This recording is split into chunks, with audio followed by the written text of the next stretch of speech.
오늘 하나님의 말씀은 누가복음 3장 1절부터 6절까지의 말씀입니다. 누가복음 3장 1절부터 6절까지의 말씀 교독하겠습니다.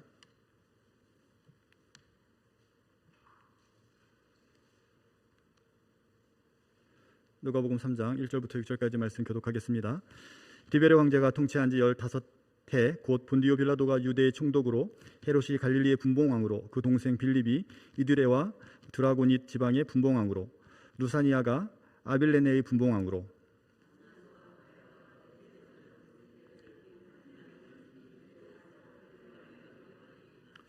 요한이 요단강 부근 근처에 와서 죄사함을 받게 하는 회개의 세례를 전파하니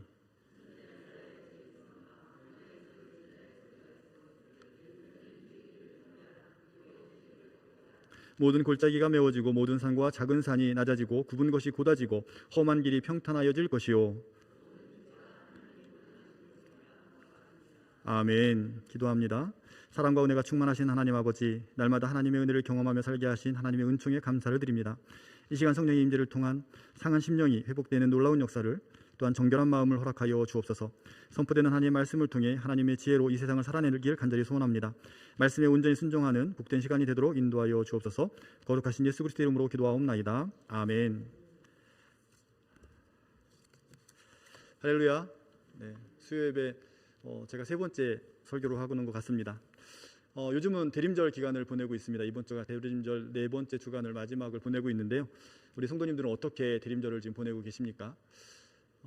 평상시와하고 다르게 또 생각되어지는 것들이 혹시 있으십니까? 아니면 지금까지 살아왔던 패턴에서 조금은 다른 패턴을 선택해 본 적은 있으십니까? 물론 대림절을 염두에 두고 말씀이죠. 저는 한 가지가 있습니다. 자기 자랑한다고 욕하실지 모르겠는데 한 가지가 한 대림절 기간 동안에 있었습니다. 페이스북을 이렇게 하고 있는데 페이스북 중에 시골에서 목회하시는 같이 공부했던 목사님이 계신데 그분이 큰 교회 부목사님으로 계시다가 시골 교회 담임 목사님으로 가신 게 한 몇 년 된 것으로 알고 있습니다. 근데 그곳에 가서 목회를 하는데 장로님들하고 이렇게 어떤 문제가 있었던 것 같아요. 그 전에, 그래서 그분이 가시기 전에, 그래서 장로님들이 이제 사임을 한 상태였고 그런 가서 미자립으로 이제 존재하고 있는 교회에 위임을 받아서 갔고 그곳에서 이제 사역을 3년 정도 하면서 아픔을 이렇게 다 치유하고 해서 장로님들이 이제 복직을 하신 거죠. 다시 이제 실제적인 일들을 하실 수 있도록. 그러다 보니까 노회에서 지원되었던 이제 그 교회의 지원금이 끊기는 거죠. 이제 조직교회가 완전히 됐기 때문에. 근데 시골 교회가 여러분들 잘 아시겠지만 그렇게 재정적으로 넉넉지가 못한 거죠. 근데 이제 그 글을 이렇게 쭉 읽는데 끝부분에 그분 글 중에 이제 사례비 금액이 이제 나와 있는 거예요. 근데 이제 깜짝 놀란 것은 저도 지금 의림교회에서 사례비를 받고 있지 않습니까? 근데 제 사례비보다도 훨씬 못 미치는 사례비를 담임 목사님이 받고 계신 거죠. 그래서 그것이 사실 한 몇 개월 전에 읽은 글이긴 한데 그것이 계속 울림으로 남아 있었어요. 그래서 어떻게 하면 좋을까? 그래도 담임 목사님으로 가서 그 교회의 어려운 상황들을 다 3년, 4년 동안 목회를 하시면서 해결해 나가고 계셨던 그 목사님이 이제는 장로님들이 복직을 하셔서 자립교회가 되다 보니까 교회에서 지원하지 못하는, 지원금을 받지 못하는 그런 상황 가운데 있는 모습을 보고 안타까움이 있었는데 이번 대림절 기간을 통해서 제게 주시는 하나님의 마음 중에 하나가 너 한번 흘려보내봐, 재정을. 물론 이제 제가 재정이 많아서가 아니고 제 사례비의 어느 정도를 일부를 조금이라도 흘려보내야 되지 않을까라는 생각을 갖게 하셨어요. 그래서 사실 이제 그 모습을 아내하고 상의를 하고 보내기로 했다. 그러니 그분한테 문자를 보내면서 제가 많은 금액을 보내지 못하지만 꾸준하게는 보낼 수 있어요. 이런 얘기를 하면서 이제 했던 경험이 있습니다. 왜 이런 말씀을 드리냐 하면 오늘 본문에 있는 말씀이 우리에게 주시는 울림이 있어서 말씀을 드립니다. 여러분들이 대림절 기간을 보내면서 주님이 오심을 맞이하면서 정말 주님이 오실 걸 기다리면서 여러분들은 어떠한 태도로 또 어떠한 마음으로 또 일들을 감당하고 있는지, 정말 참된 그리스도인의 삶이 어떤 것인지 과연 고민하고 계신지, 또 그런 고민들을 어떻게 실천하고 계신지, 이런 것들을 오늘 말씀을 통해서 함께 살펴보기를 원합니다. 오늘 말씀은 복음서에서 누가복음 3장에 있는 말씀은 여러분들이 잘 알고 있는 것처럼 세례 요한이 하나님의 말씀을 받아서 선포하는 말씀이 있습니다. 근데 그 말씀이 선포되어지는 3절부터 있는 말씀 이전에 1절, 2절의 말씀이 있어요. 우리 1절, 2절 말씀을 발음이 좀 어렵긴 하지만 우리 같이 한번 읽어보겠습니다. 한번 읽겠습니다. 시작. 디베레 황제가 통치한 지 15해 고 본디오 빌라도가 유대의 총독으로, 헤롯이 갈릴리의 분봉왕으로, 그 동생 빌립이 이두레와 드라고니 지방의 분봉왕으로, 루사니아가 아빌레네의 분봉왕으로, 안나스와 가야바가 대제사장으로 있을 때 하나님의 말씀이 근들에서 사가랴의 아들 요한에게 임한지라. 아멘. 1절에 있는 말씀을 찬찬히 읽어보면 좀 아는 이름도 있지만 또 낯선 이름도 나옵니다. 디베리오, 본디오 빌라도, 헤롯, 빌립 이런 사람들이 나오고 있습니다. 누가복음을 기록한 사람은 그 시대에 어디 역사에 관심이 있는지, 관심을 갖고 있나? 이 정도로만 이해하고 넘어갈 수도 있을 것 같습니다. 그러나 가만히 이 말씀을 찬찬히 살펴보면 이거는 한 역사의 어떤 시점을, 그리고 정치적인 상황을 우리에게 잘 전달하고 있음을 알 수 있습니다. 그래서 1절과 2절을 통해서 역사적인 시점, 정치적인 상황을 정확히 밝히고 있다는 것은 우선 예수 그리스도의 이야기가 만들어진 가공의 이야기가 아니라 매우 구체적인 세계, 아주 구체적인 정치 상황 속에서 하나님께서 개입해 들어오신 놀라운 사건이다라는 것을 우리에게 말씀해 주고 있는 것입니다. 그런데 이 방금 읽은 이 구절을 살펴보면 단순히 시간만을 우리에게 알리는 것 같지는 않습니다. 여기 나열되어 있는 황제, 또 지명들, 그리고 왕의 이름들을 보면 이 안에 숨겨진 되게 교활하고 아주 정치적인 상황들을 우리는 발견하게 됩니다. 이 구절만 들으면 우리는 무슨 이야기인지는 알 수는 없습니다. 하지만 누가복음이 기록되었던 당시 1세기 시대에 이 지역에 살고 있는 사람들은 누가복음 지금 3장 1절 2절 말씀을 읽으면 그것이 어떠한 의미를 갖고 있는지 훤히 알 수 있었을 것입니다. 우리도 이와 같은 경험들이 있습니다. 이승만 대통령 이렇게 이야기하면 그 시대 상황이 막 떠오르지 않습니까? 일제치하 이렇게 이야기하면 그 시대 상황이 떠오르죠. 또 최근에 들어서 박근혜 대통령, 또 그 전으로 가면 이명박 대통령 이런 얘기를 하면 그때 상황들, 제가 87학번이니까 87학번일 때 대학 다닐 때 데모했던 모습들이 상당히 생생히 기억이 나거든요. 그때 대통령이 누구였냐면 전두환 대통령이었죠. 이렇게 그 정치하는 사람들의 이름을 이야기하면 그때의 상황을 우리는 짐작할 수 있고 또 경험적으로 알고 있습니다.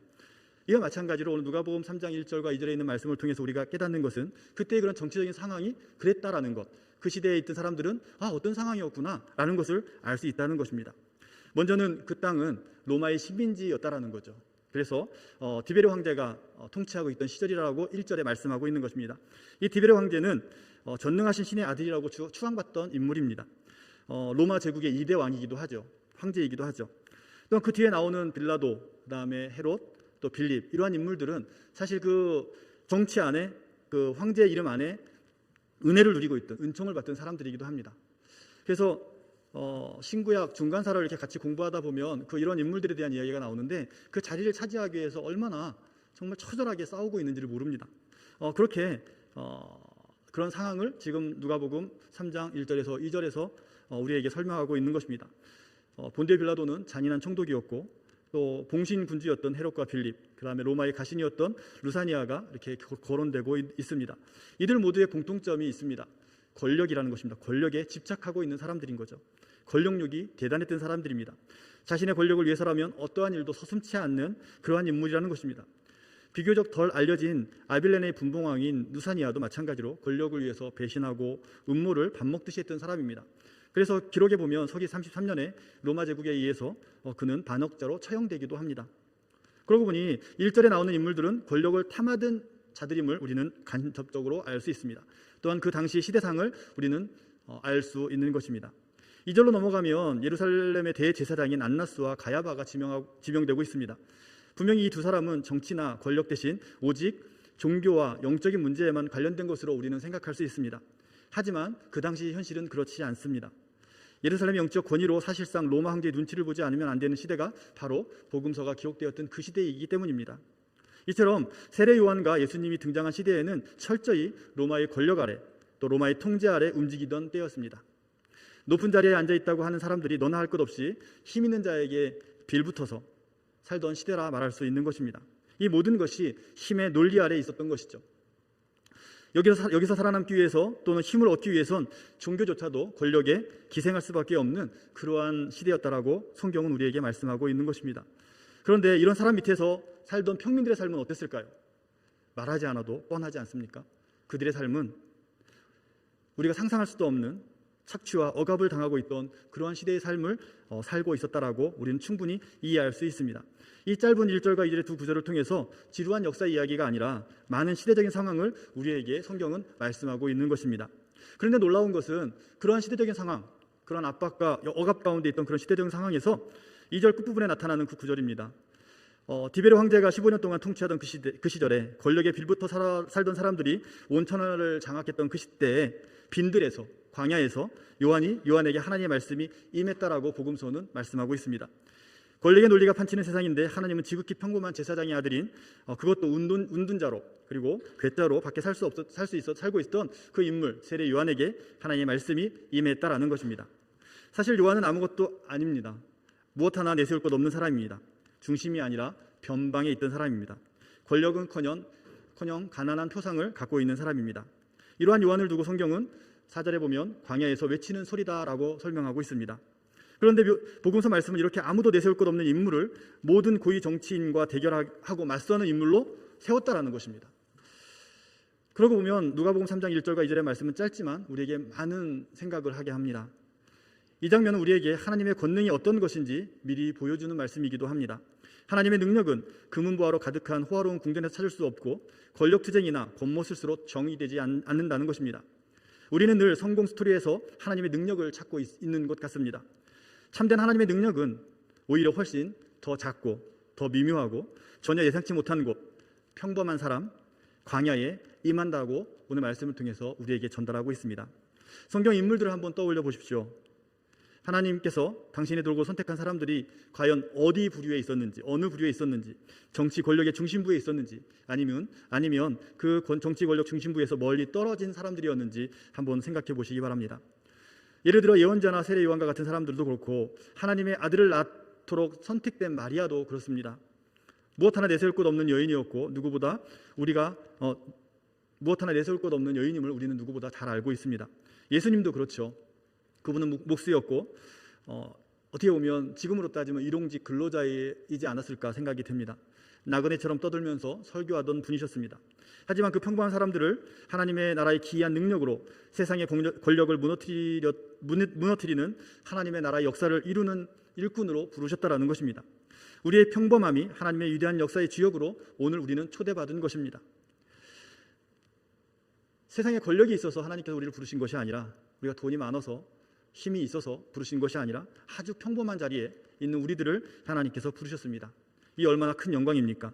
이 영광을 누리는 복된 성도들이 되기를 간절히 소원합니다. 하나님의 나라를 일구는 사람들의 특징이 있습니다. 그들은 모두 자기 속에 힘이 충만한 사람들입니다. 오직 자기 속에 힘이 충만한 사람만이 권력과 탐욕에서 거리를 둘 수 있습니다. 그렇지 않고 자기 속에 힘이 결핍된 사람은 권력과 자리를 탐하게 됩니다.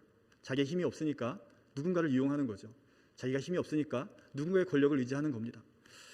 누군가 권력과 자리를 탐하며 자리를 연연하고 기회가 있을 때마다 서열의식을 강조하고 자기 존재감을 뿜어내려는 누군가가 있다면 그 사람은 분명히 자기 속에 힘이 결핍된 사람일 것입니다. 신앙의 역사는 그 반대입니다. 자기 속에 힘이 충만한 사람, 즉 하늘의 힘이 자기 안에 충만한 사람은 모든 것 이상으로 하나님을 두려워합니다. 모든 것 이상으로 하나님을 사랑할 것입니다. 모든 것 이상으로 하나님을 신뢰할 것입니다. 오늘 본문에 등장하는 세례 요한이 바로 그런 인물입니다. 오늘 하나님을 예배하는 자의 자리에 나온 여러분들, 그리고 저도 그와 같은 인물인 줄 믿습니다. 요한은 하나님의 능력과 그 말씀을 전적으로 선포합니다. 물론 어디를 봐도 정치적인 설교 같진 않아 보입니다. 하지만 그의 설교는 힘의 논리가 지배하는 유대 사회의 중심을 지나가고 있는 모습을 우리는 발견하게 됩니다. 요한의 메시지가 울려 퍼지는 곳은 요단강 부근이었습니다. 3절을 보면 요한이 요단강 부근 각처에 와서라고 말씀하고 있거든요. 그것은 어떤 곳입니까? 1절과 2절에 이야기했던 유대, 갈릴리, 아빌레네 같은 곳으로 모든 권력을 또 추구하는 그런 통치자들이 지배하던 땅입니다. 게다가 요단강 주변이라는 그곳은 로마의 지배 아래 있던 지역이기도 합니다. 그러다 보니 이곳은 모두 성공을 위해서라면 수단과 방법을 가리지 않는 소위 왕자의 게임을 하는 그러한 자리이기도 했던 것입니다. 그런데 하나님께서 그곳에 정치 권력과 음모가 판치는 그 땅에 하나님께서 요한을 불러 세우시고 그곳에서 하나님의 말씀을 선포하십니다. 우리나라의 정치 1번지는 어디입니까? 여러분 잘 알고 있는 것처럼 종로입니다. 그래서 많은 정치가들이 뭔가 의사결단을 할 때, 중대 결단을 하거나 발표를 할 때는 종로에 가서 발표를 하더라고요. 그것처럼 지금 요한은 정말 그 통치자들이, 권력가들이 자리 잡고 있는 그곳에서 하나님의 말씀을 선포하고 있는 것입니다. 오늘 본문 4절에 보면 주의 길을 준비하라라고 선포합니다. 즉 로마 황제나 정치 권력가들의 성공에 눈을 돌리지 말고 그들의 뒤에 줄 서지 말고 오직 하나님의 뜻과 하나님을 위한 길을 준비하라고 외치고 있는 것입니다. 이 당시의 상황을 염두에 두고 이 구절을 읽는다면 요한의 설교는 어쩌면 권력가들을 향한 공격일 수 있습니다. 어쩌면 그 공격 때문에 죽음을 내어놓을 수밖에 없는 그런 처지에 있을 수 있습니다.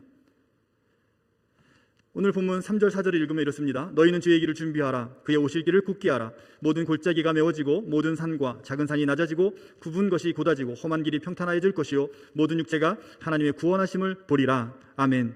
오늘날 성도인 우리가 듣기에도 당연한 말씀이고 은혜의 말씀으로 와닿습니다. 그러나 그 당시에 이 말씀은 급진적이고 위협적인 말입니다. 자칫 정부 권력자가 꼬투리라도 잡으면 곧 처형당할 수밖에 없는 그런 말이죠. 실제로 요한은 나중에 이런 일로 인하여서 목숨을 내놓게 됩니다. 하지만 요한은 거침없이 하나님의 말씀을 전합니다. 자기 안에 충만한 힘, 그를 용기 있게 만들어 줍니다. 오늘 사는 그리스도인인 우리에게도 이와 같은 힘, 이와 같은 용기가 있기를 간절히 소원합니다. 우리 안에 하나님의 힘이 충만하기를 소원합니다. 그래서 어떠한 세상 권력 앞에서도 당당히 하나님의 말씀을 전하며 그 말씀을 따라 사는 결단이 있기를 소원합니다. 요한의 메시지는 요단강 주변에서 듣던 사람이든 오늘 이 시대를 사는 우리든 그 말은 주님의 오심을 기다리는 자세를 보여주고 있습니다. 소극적이지 않습니다. 수동적이지 않습니다. 요한의 외침은 메아리가 아니라 매우 구체적입니다. 너희는 주의 길을 준비하라. 그의 오실 길을 곧게 하라. 모든 골짜기가 메워지고 모든 산과 작은 산이 낮아지고 굽은 것이 곧아지고 험한 길이 평탄하여질 것이다. 아멘. 주의 길을 준비하기 위해서 산과 골짜기, 험하고 굽은 길은 평탄하게 곧게 하라는 이 말씀은 여러 가지로 해석할 수 있습니다. 먼저는 개인의 인권적인 차원에서 이 말씀을 볼 수 있습니다.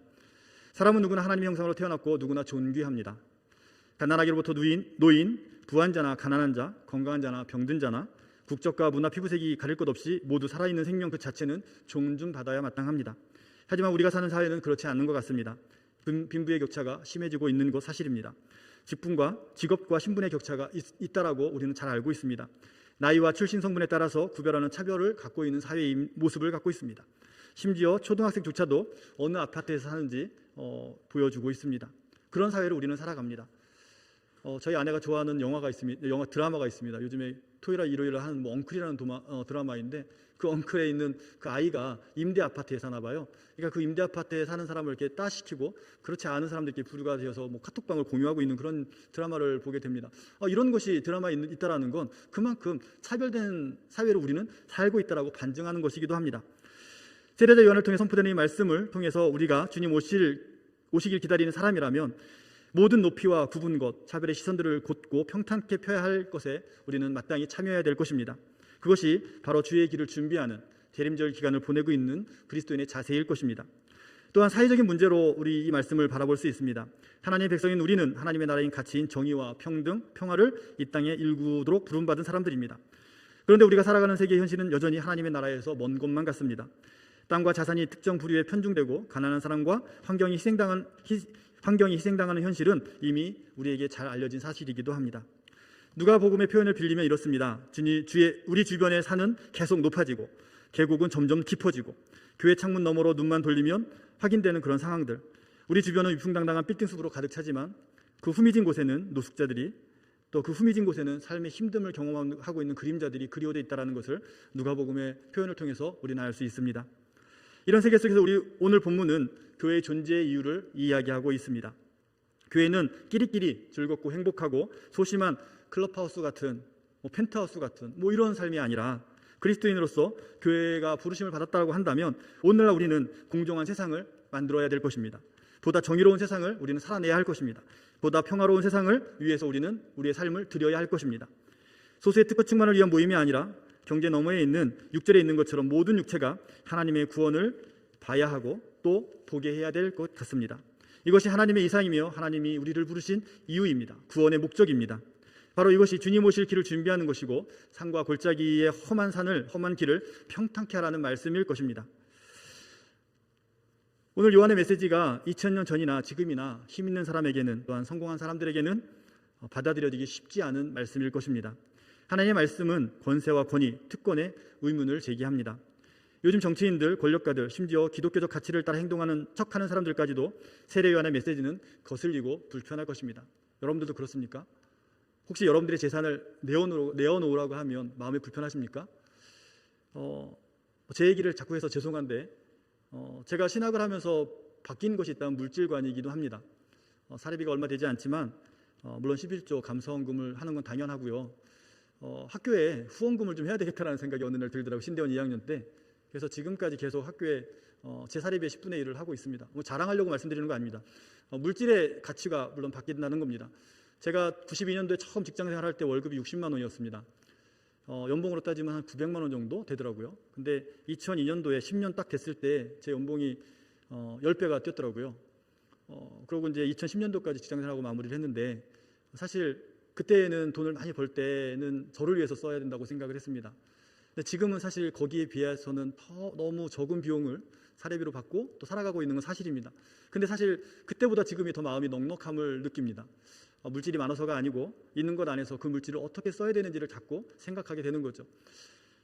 그래서 나름대로 계획을 점점 세웁니다. 그래서 하나님께 드리는 헌금은 당연히 드리는 거지만 그중에 10분의 1은 학교의 후원으로, 그중에 또 10분의 1은 아까 말씀드린 것처럼 선교지에 또 어려워하고 있는 사역자들을 위해 얼마 안 되는 재정이지만 흘려보내는 게 좋지 않을까라는 생각을 해봅니다. 하나님의 말씀은 세상적인 방식으로 살아가는 사람들에게 많은 불편함을 줍니다. 과연 이것을 해야 되나 말아야 되나, 이걸 내놓으면 내 삶이 좀 피폐해지는데, 세상 사람들하고 똑같은 삶을 살아가려면 내가 좀 돈을 좀 많이 갖고 있어야 되고 권력을 좀 더 갖고 있어야 되는데 라는 생각을 우리는 하면서 살아갑니다. 참 쉽지 않습니다. 그리스도인이 산다라는 것. 세상 속에서 그 권력가들 앞에서 그 권력을 쥐고자 하는 삶으로 살아가는 그리스도인은 하나님의 말씀이 매번 어려움을 주는, 불편함을 주는 말씀이기도 한 것 같습니다. 왜냐하면 하나님의 말씀은 생명의 전형적인 변화를 가져오기 때문입니다. 새로운 길을 제시하기 때문입니다. 완전한 새로운 삶을 요구하기 때문입니다. 우리는 이것을 회개라고 부릅니다. 회개를 비껴갈 사람은 아무도 없습니다. 성경은 그래서 이렇게 말씀합니다. 세상에 의인은 없나니 하나도 없다라고 탄식합니다. 우리에게 희망이 없는 것은 아닙니다. 세례 요한은 모든 것이 허물어진 이 시대에 모든 것이 무너진 사람들에게 하나님의 새로운 비전을 제시합니다. 삶을 포기한 사람, 안일한 사람, 체념의 길에 서 있는 사람, 누구든지 그 길에서 돌아서서 하나님이 보여주시는 길로 들어서라고 외치고 있는 것입니다. 세례 요한이 요단강에서 전한 복된 소식은 바로 이것입니다. 제 아무리 망가진 사람이라고 해도 하나님의 길에 올라서라는 것입니다. 도무지 안 변할 것 같은 세상 속에서도 절대 포기하지 말고 굴복하지 말고 희망을 가지라고 호소하고 있는 것입니다. 요단강 지역을 통치하던 왕과 예루살렘 성전을 장악하던 대제사장들에 비하면 요한은 분명히 평범한 인물입니다. 하지만 그 속에 충만한 하나님의 말씀에 채워진 후 그는 요단강의 모든 지역을 거침없이 드나들며 그들에게 하나님의 방식으로 살아가는 것을 선포합니다. 그는 죽음도 각오합니다. 아무 권력이 없는 요한이 권력대의 땅에서 당당하게 살아가는 그 삶을 우리에게 위로가 되고 힘이 됩니다. 왜냐하면 이 말은 곧 힘의 논리로 엉켜 사는 우리의 존재와 경험 가운데 요한의 메시지가 우리 가슴속 깊이 깊은 울림을 주기 때문입니다. 하나님의 말씀으로 충만한 세례 요한은 우리 안에 들어와 불쾌한 방식으로 우리 속을 만지고 우리 속을 뒤집어 놓을 수도 있습니다. 그러면서 우리의 가치관과 인생관을 다시 돌아보라고 소리치고 있는 것입니다. 그런데 이상하게도 그리스도인들은, 하나님을 온전히 믿는 신앙인들은 이 외침이 불쾌하거나 기분 나쁘지 않습니다. 우리가 사는 세상은 늘 돈과 권력 그리고 정신을 온통 혼미케 만드는 잡다한 소리들로 가득합니다. 그 속에서 우리는 휩쓸려 삽니다. 어디로 가는지, 어디가 바른 길인지 모른 채 말입니다. 그런데 요한을 통해 전해지는 하나님의 메시지는 우리의 운명을 지배하고 결정하는 것, 그것은 성공과 권력의 논리가 아니라 전혀 다른 곳에 참된 능력이 있음을 깨닫게 하고 있는 것입니다. 요한이 길을 닦으며 우리에게 들려주는 하나님의 능력은 온 세상에 가득한 사랑과 은혜의 능력, 모든 생명이 예라고 말하며 따를 수 있는 능력, 구유의 갓난아기에게 볼 수 있는 능력, 악한 인간의 마음을 부드럽게 하고 새로운 시작이 가능하다고 믿게 만드는 능력인 것입니다. 사랑하는 성도 여러분, 이 능력이 저와 여러분에게 충만하기를 간절히 소원합니다. 성탄을 기다리는 우리가 어디로 가든지 어디에 있든지 주님의 길을 준비하는 데 거침없는 능력을 사용할 수 있기를 간절히 바랍니다. 모든 지각에 뛰어난 하나님의 평강이 그리스도 예수 안에서 너희 마음과 생각을 지키시리라. 아멘. 기도합니다. 사랑과 은혜가 충만하신 하나님 아버지, 예수 그리스도를 통해 우리를 부르신 하나님의 뜻을 깨닫고 세상의 권력 속에서 담대하게 주의 길을 준비하는 자 되게 하여 주옵소서. 모든 사람들이 하나님의 구원을 볼 수 있도록 보다 정의로운 세상, 보다 공정한 세상, 보다 평화로운 세상을 하나님의 힘으로 만들어가는 참된 그리스도인들이 다 되도록 인도하여 주옵소서. 하나님의 거룩한 부르심 앞에 온전히 순종하는 복된 자들이 되도록 인도하여 주옵소서. 예수님의 이름으로 기도하옵나이다. 아멘.